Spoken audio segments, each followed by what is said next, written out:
ಎಂತಹ ಅನಾಹುತವಾಯಿತು?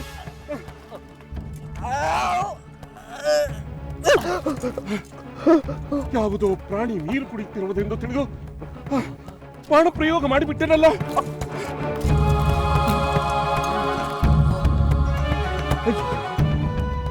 ನನ್ನ ಶಬ್ದವೇದಿ ಬಾಣ ಪ್ರಯೋಗ ಮಾಡಲು ಮುಂದಾಕಿ ಅಮಾಯಕನಾದ ನಿನ್ನ ಮೇಲೆ ಬಾಣ ಪ್ರಯೋಗ ಮಾಡಿದ ನನ್ನನ್ನು ದಯವಿಟ್ಟು ಕ್ಷಮಿಸಿಬಿಡು. ಯಾರು ನೀನು? ನಿನ್ನವರೆಲ್ಲರೂ ಎಲ್ಲಿದ್ದಾರೆ? ದಯವಿಟ್ಟು ತಿಳಿಸು. ನಿನ್ನನ್ನು ಹೇಗಾದರೂ ಉಳಿಸಿ ಅವರ ಬಳಿಗೆ ಕರೆದೊಯ್ಯುತ್ತೇನೆ. ನನ್ನನ್ನು ಉಳಿಸುವ ವ್ಯರ್ಥ ಪ್ರಯತ್ನ ಮಾಡಬೇಡಿ. ಇನ್ನೊಂದು ಕ್ಷಣದಲ್ಲಿ ನನ್ನ ದೇಹದಲ್ಲಿರುವ ಪ್ರಾಣ ಪಕ್ಷಿಯು ಹಾರಿ ಹೋಗುತ್ತದೆ. ಅದಕ್ಕೂ ಮುನ್ನ ನನ್ನ ಕೋರಿಕೆಯನ್ನು ಕೇಳಿ ದಯಮಾಡಿ ಅದನ್ನು ನೆರವೇರಿಸುವ ಕೃಪೆ ಮಾಡಿ. ಹೇಳ್ಕುಮಾರ, ನೀನು ಏನು ಹೇಳಿದರೂ ಖಂಡಿತ ನೆರವೇರಿಸ್ತೇನೆ. ನಾನು ಅಯೋಧ್ಯೆ ರಾಜ ದಶರಥ. ಹೇಳುಕುಮಾರ, ಅದೇನು ಮಾಡಬೇಕು? ನನ್ನ ಹೆಸರು ಶ್ರವಣ. ನನ್ನ ತಾಯಿ ತಂದೆ ಕುರುಡರು. ಅವರಿಗೆ ನಾನೊಬ್ಬನೇ ಮಗ. ಅವರು 30 ಬುಟ್ಟಿಯಲ್ಲಿ ತೀರ್ಥಕ್ಷೇತ್ರಗಳನ್ನು ಸಂಚಾರ ಮಾಡುತ್ತಿದ್ದೆ. ಅವರು ಕುಡಿಯಲು ನೀರು ಕೇಳಿದರೆಂದು ಬುಟ್ಟಿಯನ್ನು ಕಾಲು ದಾರಿಯಲ್ಲೇ ಇಟ್ಟು ನೀರಿಗಾಗಿ ಇಲ್ಲಿಗೆ ಬಂದೆ. ಅವರೀಗ ನಾನು ತರುವ ನೀರಿಗಾಗಿ ಕಾಯುತ್ತಿರುತ್ತಾರೆ. ಆದರೆ ಅವರ ದಾಹ ಹಿಗಿಸುವ ಇಂದಿಗೆ ಕೊನೆಯಾಯಿತು. ದಯಮಾಡಿ ಅವರಿಗೆ ನೀರು ಕೊಟ್ಟು ಅವರ ಬಾಯಾರಿಕೆಯನ್ನು ಹೋಗಲಾಡಿಸುವಿರಾ? ಖಂಡಿತ ಕುಮಾರ, ಖಂಡಿತ. ಈ ನೀರನ್ನು ಅವರಿಗೆ ಕುಡಿಯಲು ತಲುಪಿಸುತ್ತೇನೆ. ಯೋಚನೆ ಮಾಡಬೇಡ. ಅಪ್ಪ,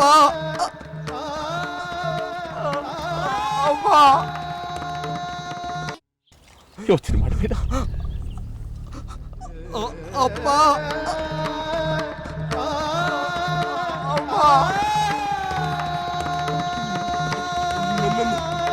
ನನ್ನನ್ನು ಕ್ಷಮಿಸಿ.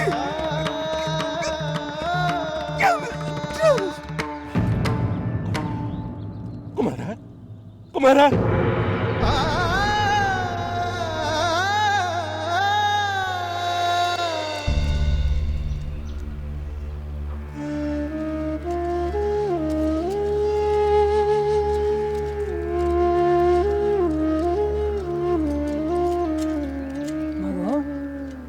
ಶ್ರವಣ, ಬಂದೇನಪ್ಪ?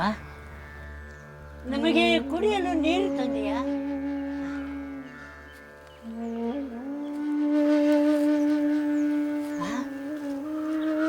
ನಮಗೆ ಕುಡಿಯಲು ನೀರು ತರಲು ಹೋದದ್ದು ನನ್ನ ಮಗ ಶ್ರವಣ ನಾನೇ. ನೀರು ತಂದು ಕೊಡುತ್ತಿರುವವನು ನೀನು ಬೇರೆ ಯಾರು? ಯಾರಪ್ಪ ನೀನು? ಹೌದು, ನನ್ನ ಮಗ ನಮಗೆ ನೀರು ತರಲೆಂದು ಹೋದ.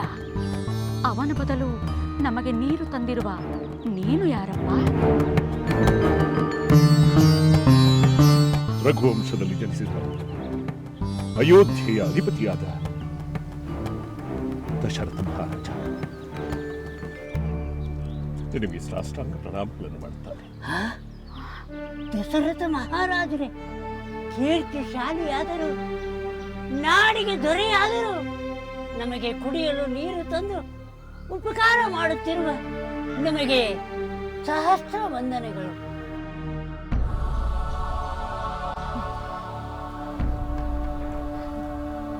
ಮಹಾಪ್ರಭು, ನನ್ನ ಮಗ ನಮಗೆ ನೀರು ತರಲು ಹೋದ. ಬಹಳ ಹೊತ್ತಾಯಿತು. ಬಹಳ ಕಾಲವಾದರೂ ಅವನು ಹಿಂತಿರುಗಿ ಬಂದಿಲ್ಲ. ದಯಮಾಡಿ ತಾವು ನಮಗೆ ಹೊಳೆ ಇಲ್ಲಿ ಎಲ್ಲಾದರೂ ಹತ್ತಿರದಲ್ಲಿದೆಯೋ ಅಥವಾ ದೂರದಲ್ಲಿದೆಯೋ ದಯಮಾಡಿ ತಿಳಿಸುವ ಕೃಪೆ ಮಾಡಿ. ತಾಯಿ, ಹೊಳೆ ಇಲ್ಲಿ ಹತ್ತಿರದಲ್ಲಿಯೇ ಇದೆ.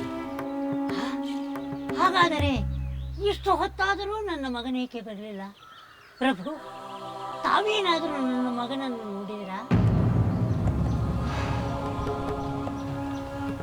ಕಂಡೆ. ಅವನೇ ಈ ನೀರನ್ನು ತಮಗೆ ಕೊಡಲು ಹೇಳಿದ. ಹಾಗಾದರೆ ಇಷ್ಟು ಹೊತ್ತಾದರೂ ಅವನೇಕೆ ಇಲ್ಲಿಗೆ ಬರಲಿಲ್ಲ? ನಮಗೆ ನೀರನ್ನು ತಂದುಕೊಡದೆ ಏನು ಮಾಡುತ್ತಿದ್ದಾನೆ? ಪ್ರಭುಗಳಾದ ತಮ್ಮ ಕೈಯಲ್ಲಿ ನೀರನ್ನು ಕಳಿಸಿರುವುದು ಅಪರಾಧವಲ್ಲವೇ? ಹೌದು, ದೊರೆಯ ಬಳಿ ಅವನು ತೋರಿದ ನಡವಳಿಕೆ ಸರಿಯಿಲ್ಲ. ದೊರೆಗಳೇ, ಹೊಳೆ ಇಲ್ಲೇ ಹತ್ತಿರದಲ್ಲೇ ಇದೆ ಎಂದು ಹೇಳಿದರಲ್ಲ, ನಾನೀಗ ಅವನನ್ನು ಕರೆಯುತ್ತೇನೆ. ನಿಮ್ಮಲ್ಲಿ ಕ್ಷಮೆ ಕೇಳುವಂತೆ ಹೇಳುತ್ತೇನೆ. ಶ್ರವಣ, ಶ್ರವಣ, ನಮಗೆ ನೀರು ಬೇಡ, ನೀನು ಬಾ. ಶ್ರವಣ, ಶ್ರವಣ, ಶ್ರವಣ, ಎಲ್ಲಿರುವೆ? ಬೇಗ ಬಾ ಕಂದ, ಬೇಗ ಬಾ. ಶ್ರವಣ, ಶ್ರವಣ, ಶ್ರವಣ. ಹಿರಿಯರೇ, ದಯವಿಟ್ಟು ಕೂಗುವುದನ್ನು ನಿಲ್ಲಿಸಿ. ನೀವೆನ್ನಿಷ್ಟೇ ಕೂಗಿದರೂ ಕೂಡ ಶ್ರವಣ ನಿಮ್ಮ ಬಳಿ ಬರುವುದಿಲ್ಲ. ನಮ್ಮ ಬಳಿ ಬರುವುದಿಲ್ಲ ಅಂದ್ರೆ ಏನರ್ಥ? ನಮ್ಮ ಮಗ ಎಲ್ಲಿ ಹೋದ? ಹೇಳಿ ಪ್ರಭು, ದಯಮಾಡಿ ಹೇಳಿ. ನನ್ನ ಮಗನಲ್ಲಿ ಹೇಳಿ. ದಯವಿಟ್ಟು ನನ್ನನ್ನು ಕ್ಷಮಿಸಿ. ನಾನು ಭೇಟಿಗಾಗಿ ಬಂದೆ. ಯಾವುದೋ ಕಾಡು ಪ್ರಾಣಿ ನೀರು ಕುಡಿಯಲು ಬಂದಿರಬಹುದೆಂದು ನಂಬಿ ನಾನು ಶಬ್ದವೇದಿ ಬಾಣವನ್ನು ಪ್ರಯೋಗ ಮಾಡಿದೆ. ಆ ಬಾಣ ನಿಮ್ಮ ಮಗನನ್ನು ಬಲಿ ತೆಗೆದುಕೊಂಡಿತು. ಅಯ್ಯಯ್ಯೋ ಕಂದ, ಹೋದಿಯಾ? ಶ್ರವಣ, ಹೋಗಿಬಿಟ್ಟಿಯಾ? ಕಣ್ಣಿಲ್ಲದೆ ನಮಗೆ ಕಣ್ಣಾದ ಕಂದ, ಈ ರಾಜ ಅನ್ಯಾಯವಾಗಿ ನಿನ್ನನ್ನು ಕೊಂದು ಬಿಟ್ಟನೆ. ಅಯ್ಯೋ, ಅಯ್ಯಯ್ಯೋ. ಮಗು ಶ್ರವಣ, ನಮಗಿನ್ನಾರು ದಿಕ್ಕು? ನೀನಿಲ್ಲದೆ ನಾವು ಬದುಕುವುದಾದರೂ ಹೇಗೆ ಕಂದ, ಹೇಗೆ? ನಿಮಗೆ ನಿಮ್ಮ ಜೀವನದ ಚಿಂತೆ ಬೇಡ. ಅದಕ್ಕೆ ಬೇಕಾದ ವ್ಯವಸ್ಥೆಯನ್ನು ನಾನು ಮಾಡುತ್ತೇನೆ. ಬೇಡ, ಬೇಡ. ನನ್ನ ಮಗನನ್ನು ಕೊಂದು ನೀನು ಮಹಾಪಾಪಿ. ನೀನು ತಂದು ಕೊಟ್ಟ ನೀರನ್ನು ಕುಡಿಯೋದು ಕೂಡ ಮಹಾಪಾಪ. ಹೋಗು ಇಲ್ಲಿಂದ.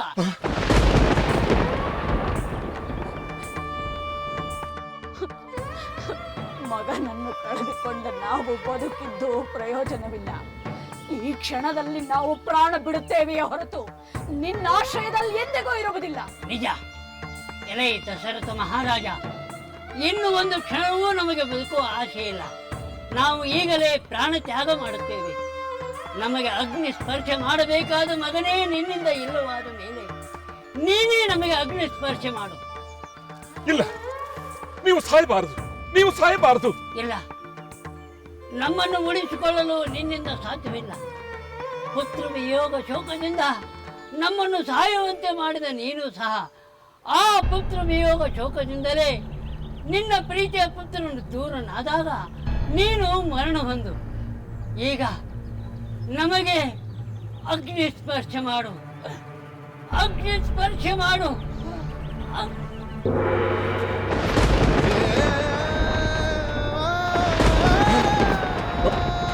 ಇಲ್ಲ, ಇಲ್ಲ, ಇಲ್ಲ, ಇಲ್ಲ, ಇಲ್ಲ, ಇಲ್ಲ, ಇಲ್ಲ, ಇಲ್ಲ.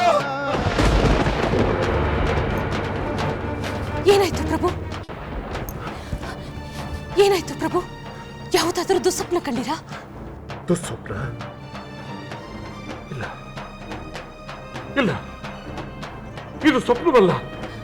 ಮತ್ತೇನು ಪ್ರಭು?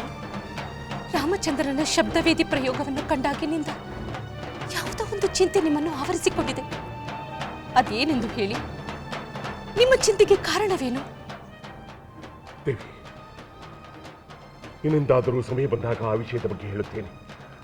ದಯವಿಟ್ಟು ಈಗ ನನ್ನನ್ನು ಏನೂ ಕೇಳಬೇಡ, ಏನೂ ಕೇಳಬೇಡ.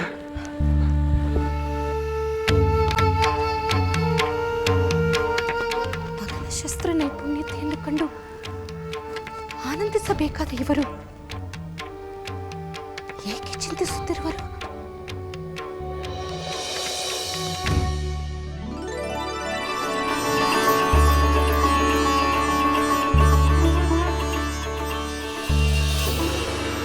ನಾರಾಯಣ ನಾರಾಯಣ.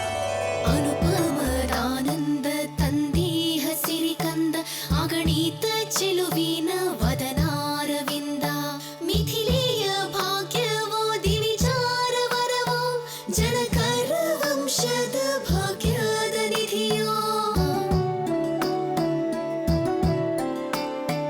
ರವಿ ಶಶಿ ತಾರಾ ಕಾಂತಿಯ ಕಣ್ಗಳು ನವರತ್ನಗಳ ಮೀರಿದ ಚೆಲುವು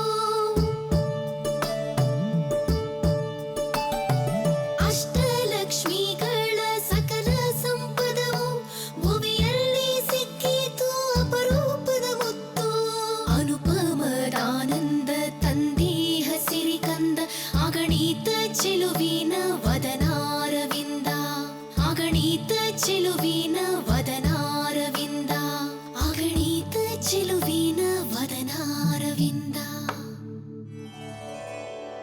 ಆಹಾ, ಭಲೆ ಭಲೆ. ಈ ಸೋದರಿಯರಲ್ಲಿ ಎಷ್ಟೊಂದು ಅನ್ಯೋನ್ಯತೆ. ಇವರ ಈ ಅನ್ಯೋನ್ಯತೆಗೆ ನಾನೊಂದು ಪುಟ್ಟ ಪರೀಕ್ಷೆಯನ್ನು ಮಾಡುತ್ತೇನೆ. ನಾರಾಯಣ ನಾರಾಯಣ.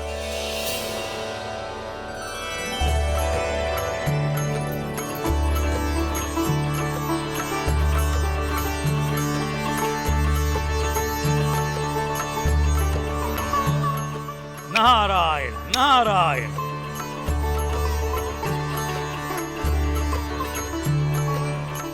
ಶುಭಮಸ್ತು, ಕಲ್ಯಾಣಮಸ್ತು. ಜನಕವಂಶದ ರಾಜಕುಮಾರಿಯರೇ, ಇದೇನಿದು? ಈ ರಾಜೋದ್ಯಾನವನದಲ್ಲಿ ಉಯ್ಯಾಲೆಯನ್ನು ಕಟ್ಟಿಸಿಕೊಂಡು ಆಡುತ್ತಿರುವುದೇನೋ ಸರಿ, ಆದರೆ ಒಬ್ಬೊಬ್ಬ ರಾಜಕುಮಾರಿಯರು ತಮ್ಮ ಸಖಿಯರೊಡನೆ ಸೇರಿ ಸೇವೆ ಮಾಡಿಸಿಕೊಳ್ಳುತ್ತಾ ಆಡುವುದನ್ನು ನಾನು ಬಹಳ ಕಡೆ ನೋಡಿದ್ದೇನೆ. ಆದರೆ ಇಲ್ಲಿ ಮಾತ್ರ ನೀವು ಪರಸ್ಪರ ಒಬ್ಬರಿಗೊಬ್ಬರು ತೂಗಿಸಿಕೊಂಡು ಆಟವಾಡುತ್ತಿರುವುದನ್ನು ನೋಡುತ್ತಿದ್ದೇನೆ. ನಮಗೆ ಒಟ್ಟಾಗಿರುವುದು, ಆಟವಾಡುವುದು, ಒಟ್ಟಾಗಿ ಒಬ್ಬರಿಗೊಬ್ಬರು ನೆರವಾಗುವುದೆಂದರೆ ತುಂಬಾ ಇಷ್ಟ. ಬಹಳ ಸಂತೋಷ, ಬಹಳ ಸಂತೋಷ. ರಾಜಕುಮಾರಿಯರೆಂಬ ಪ್ರತಿಷ್ಠೆಯನ್ನು ಪ್ರದರ್ಶಿಸುವುದಕ್ಕಿಂತ ಸಹೋದರಿಯರೆಂಬ ಅನ್ಯೋನ್ಯತೆಯನ್ನು ಪ್ರದರ್ಶಿಸುವುದು ನಿಮಗೆ ಇಷ್ಟವೆಂದು ಕಾಣಿಸುತ್ತದೆ. ಹೌದು ಪೂಜ್ಯರೇ, ನಾವು ರಾಜಕುಮಾರಿಯರಾಗಿರುವುದು ನಮ್ಮ ಭಾಗ್ಯವಾದರೆ ನಾವು ಸಹೋದರಿಯರಾಗಿರುವುದು ನಮ್ಮ ಪರಮ ಭಾಗ್ಯ. ಭಲೆ ಭಲೆ ಮಗು, ಭಲೆ. ಆದರೆ ನೀವು ಯಾವಾಗಲಾದರೂ ಯಾವುದಕ್ಕಾದರೂ ಪರಸ್ಪರ ನನಗೆ ಇದು ಬೇಕು ಅದು ಬೇಕು ಎಂದು ಜಗಳವಾಡಿದ್ದೀರೇನು? ಅಂತಹ ಸಂದರ್ಭವನ್ನು ನಾವು ತಂದುಕೊಳ್ಳುವುದಿಲ್ಲ ಪೂಜ್ಯರೇ.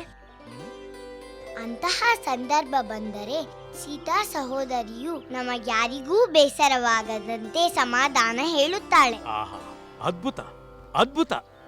ನಿಮ್ಮ ಈ ಪ್ರೇಮ ವಿಶ್ವಾಸಗಳು ಅನುಕರಣೀಯ.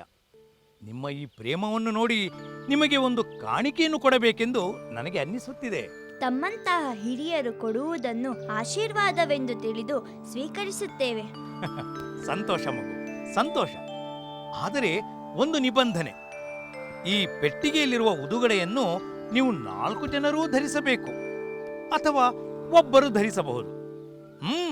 ಇದನ್ನು ಎಲ್ಲರಿಗೂ ಸೇರಿಕೊಡುತ್ತಿದ್ದೇನೆ, ತೆಗೆದುಕೋ.